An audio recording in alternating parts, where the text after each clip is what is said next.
Here in America, the compact luxury SUV segment has really been exploding over the years, and Audi was kind of a late player with the first generation Q3, which came out back in 2015. Now, that first generation model was actually already an old car because it was available in other parts of the world since 2010, which is why there was an all-new Q3 introduced for 2019 here in America, finally moving to the MQB platform. It has an all-new powertrain under the hood and a completely new design language that kind of makes it look like a baby Q8. So as you can see here, I'm back in the DC area where Audi has loaned me a 2020 Q3. This now has a new badging scheme on the back. There's rumors of Audi introducing a sportback model. And for those of you who are enthusiasts, Audi is supposedly working on an SQ3, and there's also an RSQ3 in other parts of the world, not confirmed yet, coming to America. So the big question I want answered, in the hotly competitive space of the compact luxury SUV segment, has Audi continued to make enough changes to the Q3 to keep this thing relevant?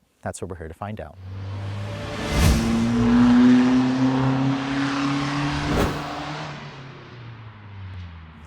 Now, the first generation Q3 was such an old car that Audi actually had the powertrain in it from a Mark V GTI. It only had 200 horsepower. It was fine about 10 years ago. So as you can see, for the all-new second generation, it's now based off of the Mark VII. You basically have the same powertrain out of the Volkswagen GTI now. So it's a 2-liter turbocharged 4-cylinder with direct injection, 228 horsepower, and 258 pound-feet of torque. Those numbers are very competitive with the BMW X1, which Audi touts as the main competitor for the 2020 Q3. Now, Audi does have an RS Q3 available in other parts of the world that has the 2.5-liter turbocharged 5-cylinder that I showed you guys in the RS Q3, but sadly that has not been confirmed yet here in America. They are working on an SQ3 right now as well, which supposedly has the engine from the Golf R, which has around 300 horsepower. Now, this one here is paired with a one-choice only 8-speed automatic transmission. Fuel economy is kind of disappointing considering how small this car is and how good the efficiency is in a GTI. It's rated at 19 in the city, 27 on the highway. Premium gas, of course, is recommended for maximum performance. And as you guys expect with Audis, this one here is equipped with the Quattro all-wheel drive system, which actually does come standard, which goes against some of the competitors like the BMW X1, which comes with front-wheel drive as standard. Now, this car as it sits weighs around 3,900 pounds. It'll get to 60 in around 7 seconds, and Audi says it'll reach a top speed of around 130 miles an hour. So about 5 months ago, I was in Nashville when I drove the 2019 Q3, and for 2020, like I said, there are very little changes for the Q3. There's rumors that the Sportback model is coming to America. However, I wasn't able to confirm that. There's just rumors for now. Audi, of course, has the RS Q3 that they just unveiled with nearly 400 horsepower. That has not been confirmed for America. So the Q3 in general, the old one, was a relatively short-lived vehicle here in America. It had been around in the States or in other parts of the world for almost a decade, but this new generation finally switching over to the MQB architecture, getting a new powertrain, new transmission, completely new interior. I mean, for Audi's baseline interior of their smallest SUV, I mean, this has, the feel of their bigger vehicles. It is missing some features like memory seats, cooled seats, no head-up display. I would like to see Audi trickle those features down. Just because this is the smallest Audi doesn't mean that the people who buy this type of vehicle want to skimp on those high-quality features. I do like the fact that wireless CarPlay is included here, versus like when I drove the new A-Class Mercedes, you couldn't get the wireless CarPlay on the smaller 10-inch screen for the MBUX. This is just really nice how it's not, the dumbed down version. I think that's a really great idea that Audi decided to keep that. But regardless, when you guys go for the base Q3, its powertrain is a perfectly adequate 2-liter turbocharged 4-cylinder with 228 horsepower, 258 pound-feet of torque. This car just literally feels like you're driving a raised up Golf GTI.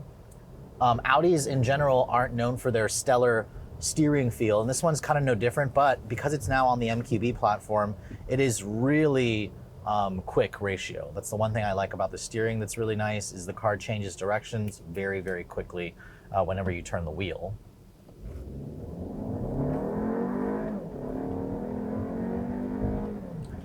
The other thing they decided to change was moving to an 8-speed automatic. Now, unlike the previous Audis with the base engine, this one does not have a dual clutch. I mean, you can get this motor in an A4 and it comes with a 7-speed dual clutch. This instead gives you a torque converter automatic, which the 8-speed itself has a good amount of gears to put the engine right in the meat of its power band. I do notice that there are times where the transmission gets dumbfounded, it stumbles depending on, when my foot goes down asking for full throttle. It can get a little bit confused, and I'm not entirely sure why. Other than that, Audi says you should get to 60 in around 7 seconds, which is just fine, but it really needs something else. There's an SQ3 that they're rumored about working on that should have around 300 horsepower.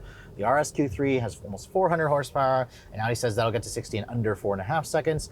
There's something about this car that just feels a little bit ordinary. It feels a little pedestrian at times. And I think if Audi would give us the kind of performance that people are looking for. I mean, look at BMW. I just drove the X2 M35i. Mercedes, of course, offers the 45 AMG version of the GLA. With a luxury brand, you need to have more choices. And I think that's why Audi is considering doing the performance versions of this car. But until then, the regular Q3 is perfectly fine. It's perfectly adequate. Especially considering the last generation was just so behind the times because it was based off of the Mark V Golf platform. This one definitely feels more stiff. It feels more secure. It handles nicely. It rides nicely. It does have a little bit more road noise than I would like. The engine itself also is a typical 4-cylinder from Volkswagen Audi Group. It is smooth and it likes to rev, but it doesn't always sound the best when you are pushing it onto its higher RPM ranges. It can sound a little bit gritty. It sounds a little bit coarse, but it does offer plenty of torque. So most people who are coming from, let's say, a mainstream car, like let's say you're trading out of your, Toyota RAV4 or Honda CR-V, this will feel pretty nice. Although if you're coming out of a Mazda CX-5 with the turbo, that also makes a really strong case for itself, considering the Mazda has more horsepower and more torque than this, and it also costs about $10,000 less. Now, my tester with the 20-inch wheels for $700 is a total steal. It does make this thing handle a little bit better. It doesn't really sacrifice the ride quality too much. In sport mode here, you can see the transmission will hold its gears hold itself out of the top gears for a little bit longer. Hustling it around a corner here, you can really feel the body feels a little bit more firm, but there's no adaptive air suspension or anything like that on this car. You just kind of feel like you're driving a taller version of the A3. It's not bad. And the engine itself doesn't really sound that loud when you start pushing it. But I did manage to hear what the RSQ3 sounded like, and it sounds fantastic. It just reminds me a lot of of course, the RS3 that I drove, which was just insane. And I think if Audi could get the price right on the RSQ3, it would be a really interesting addition to the US lineup. I mean, we need more less expensive high-performance RS models from Audi. I think enthusiasts would really appreciate that. I mean, the current crop of them are super expensive unless you can get your hands on an RSQ or an A3 or a TTRS. And of course, with the Quattro, this one you can feel it will appropriate the power side to side to the right wheel, although I did feel a little bit of wobble there. It was as it was trying to figure out which wheel to send the most power to. But let's try a quick launch with this thing.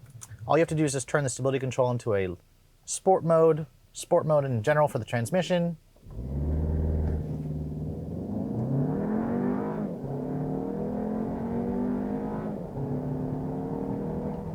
And yes, they say 7 seconds to 60. I'd say it sounds about right. This thing feels quicker than the old one, but it doesn't also blow your mind away with the kind of power that an enthusiast is really going to demand, especially in this segment. But for the base engine, it is much better versus the previous generation. So the all-new second generation Q3 is very much still a right-sized vehicle for this particular segment. Even though this all-new second generation is now about 4 inches longer, Audi kept the proportions nice and tidy, and they managed to give Americans more of what they want. We wanted more space in the rear seat, more space in the trunk capacity, which this has, and more technology on the interior, which with that new virtual cockpit display, that new infotainment system, most of the tech features that you expect from the bigger Audis has been carried over into this smaller Audi, and it's still drives very nice. If you guys like the way a Mark 7 GTI drives, this kind of drives like a taller version of that. It feels very solid and secure out on the road. It has very good handling, decent steering feel, decent power from the 2-liter turbocharged engine. And even though there are features in the interior that I wish this had, I wish it had a heads-up display, I wish it had heated and cooled seats, I wish it had a heated steering wheel. The Bang & Olufsen sound system in this particular one for $650 is also quite a steal. So the Q3 still represents a strong value, and it will again remind you that this vehicle very much fits into Audi's North American lineup, and it doesn't really feel like the cheap and old Audi like the previous generation. Really, when you start comparing the Q3 to some of the mainstream offerings, that's kind of where you start to see a little bit of a dent in its very chunky German armor. I think the fact that Audi does not offer the RS Q3 or an SQ3 here in America is going to hurt this car, especially with enthusiasts who are, again, looking to maybe upgrade out of their smaller A3 or their GTI into the Audi brand, and they want, again, that higher SUV seating position, but they don't necessarily want to give up the performance factor. But with all that said, after spending a week with the all-new Q3, I think this is a very competitive car that goes up against well for the current generation Mercedes GLA. The BMW X2 is also a strong competitor. I like the fact that BMW offers an M35i version. I really liked the way that drove when I had it last month for a week. I think if Audi came out with an SQ3, I would probably rate this slightly higher than the BMW because I think this is a more comfortable car, a more practical car. There's more space in the rear seat and in the trunk space. I think it's probably a car that a lot of Americans are going to really appreciate if you must have one of these new compact entry-level luxury SUVs. But with all that said, I hope you guys have enjoyed my full overview on the 2020 Audi Q3. If you're also looking to see the latest cars I'm testing, be sure to follow me on Instagram at Redline_reviews, like us on Facebook, and as always guys, please keep subscribing to the Redline Reviews YouTube channel for all the latest reviews. Thank you so much for watching. I'll catch you all in the next video.